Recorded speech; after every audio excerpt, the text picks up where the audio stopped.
galera, tudo certo com vocês? No vídeo de hoje a gente vai estar fazendo uma questão de geometria plana que caiu na SpaceX no ano de 2023 para 2024. Questão bem clássica de polígonos regulares. Na minha opinião, para o nível da SpaceX é uma questão considerada fácil. Em um polígono regular, ABCDEFG, então um polígono que a gente não sabe quantos lados esse polígono tem, então a gente não consegue montar ele de fato, né? Ele fala que a interseção da mediatriz relativa ao lado CD com a bissetriz interna relativa ao vértice A e com o lado CD são respectivamente o ponto O1 e M1. Primeiro, eu vou desenhar aqui mais ou menos um polígono. Lembrando que eu não sei quantos lados esse polígono tem, então ele vai ficar meio aberto. Então, eu vou desenhar aqui o A, o B, o C, D, E, F, G. Então, a gente bota assim, porque a gente não sabe quantos vértices eles têm, né? Vou colocar aqui o A, aqui o B, aqui o C, aqui o D, aqui o E, aqui o F e o G. Então, ele fala o seguinte pra gente. A interseção da mediatriz relativa ao lado CD.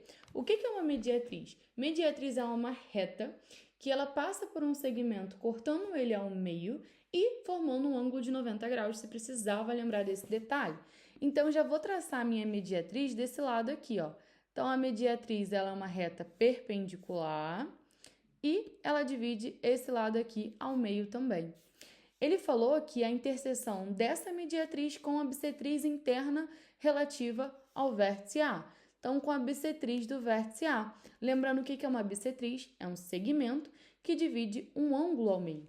Então, a gente tem aqui outra parte, né, desse polígono, vamos dizer assim, e a gente tem deixa eu desenhar um pouco melhor aqui para ficar mais compreensível. Então, a gente vai ter um segmento que divide o ângulo ao meio. Então, esse pedacinho aqui é o mesmo pedacinho daqui, beleza? Ele falou que esse ponto aqui de interseção é o ponto O1 e esse ponto aqui de interseção é o ponto M1.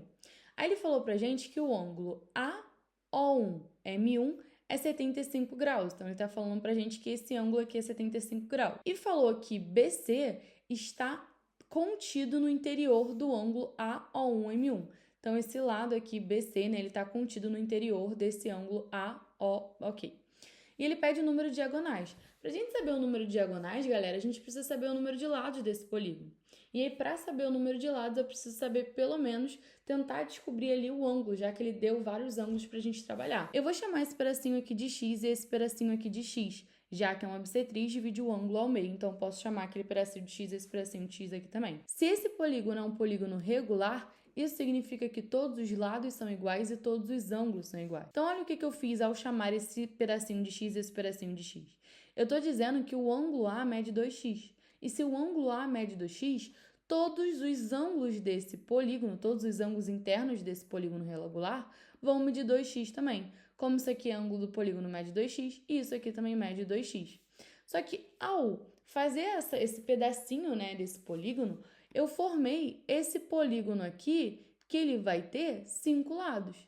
E a soma desse polígono aqui, eu consigo descobrir, porque a soma dos ângulos internos de um polígono de 5 lados, eu consigo descobrir através de a soma dos ângulos internos é 180, que multiplica n menos 2.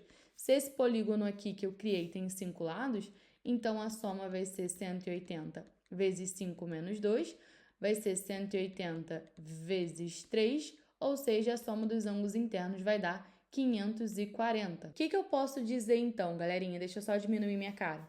Que a soma desse ângulo com esse aqui de 90, com esse, lembrando que o polígono que eu tô fazendo, a soma, é esse polígono aqui, tá vendo? Não é o polígono ainda que eu quero, é esse polígono aqui que ficou, que tem 5 lados. Então, agora eu vou fazer, ó, o ângulo 2x mais aquele outro ângulo 2x, mais esse 90 aqui, mais 75, mais aquele pedacinho aqui só de x, tem que dar o total, que é 540, beleza? Vou apagar aqui essa soma que eu fiz para descobrir quanto era a soma. Você podia lembrar, isso também não tá tudo bem. 2x mais 2x, 4x, mais 5, mais 1, 5x. 90 mais 75 vai dar 165. E esse 165 tá positivo, vai passar para o outro lado negativo. Então, vai ficar 540 menos 165. ou seja, 5x vai ser igual a 375, o 5 está multiplicando, passa para o outro lado dividindo, então vai ser 375 dividido por 5, que vai dar 75. Então, o que eu achei? Que esse pedacinho aqui achei 75. Só que o ângulo interno do polígono que a gente quer é 2 vezes o x. Ou seja, esse ângulo aqui, ó, de 2x, a gente acabou de descobrir que é 2 vezes 75, ou seja, 150. Então, o que a gente descobriu até agora? Do nosso polígono, que é o polígono que a gente não tem número de lados, eu sei que o ângulo interno dele é 150. Se eu sei que o ângulo interno dele é 150, eu consigo descobrir quantos lados ele tem. Lembrando que a fórmula para a gente calcular o ângulo interno é a soma dos ângulos dividido pela quantidade, ou seja, a fórmula é 180 que multiplica n menos 2, que é a soma, dividido pela quantidade que é n. Isso está dando 150. 150 embaixo tem um 1, já que não tem ninguém ali no denominador, e vou fazer aqui a multiplicação cruzada. 180 vou fazer a distributiva, vai ficar 180n. 180 vezes 2 vai dar menos 360, e 150 vezes n vai dar 150n. O 150 eu vou passar para lá diminuindo, o 360 vai passar para cá positivo. Então, vai ficar 180n menos 150n igual a 360. 180n menos 150n vai dar 30n. Ou seja, 30n é igual a 360. O 30 está multiplicando, passa para o outro lado dividindo. Simplifica aqui, 36 com 3, 12. Ou seja, eu descobri que o número de lados é 12. Agora que eu sei o número de lados, eu consigo de fato descobrir o número de diagonais desse polígono. A quantidade de diagonais do polígono é n vezes n menos 3 dividido por 2. Substituindo o valor de n que a gente achou, vai ficar 12 vezes 12 menos 3, que é 9, dividido por 2. Simplifica, simplifica. 6 vezes 9, 54. Então, ele tem 54 diagonais. Nosso gabarito é a letra C de casa. Então, o que eu fiz aqui? Essa questão a gente tem que lembrar de vários detalhes, né? O que é uma mediatriz, o que é uma bissetriz, soma dos ângulos internos, sacar aquele polígono ali que você consegue descobrir o ângulo, sacar o ângulo do polígono maior em si, conseguir descobrir o número de lados desse polígono e depois descobrir a quantidade de diagonais. É passo a passo. Mas, se você estudou polígonos regulares, essa questão é uma questão muito batida. Ela já caiu em alguns concursos. Então, é uma questão, na minha opinião, que eu não considero ela difícil, não. Ela é bem clássica, na verdade. É uma questão média, na minha opinião. Se você teve alguma dificuldade em alguma parte dessa resolução, já coloca aqui nos comentários ou me chama lá no Instagram, @carolresolve. E é isso, galera. Se você curtiu esse vídeo, por favor, não esquece de se inscrever aqui no canal e dar o like nesse vídeo para o YouTube entregar esse vídeo para mais pessoas. Um beijo, até o próximo vídeo.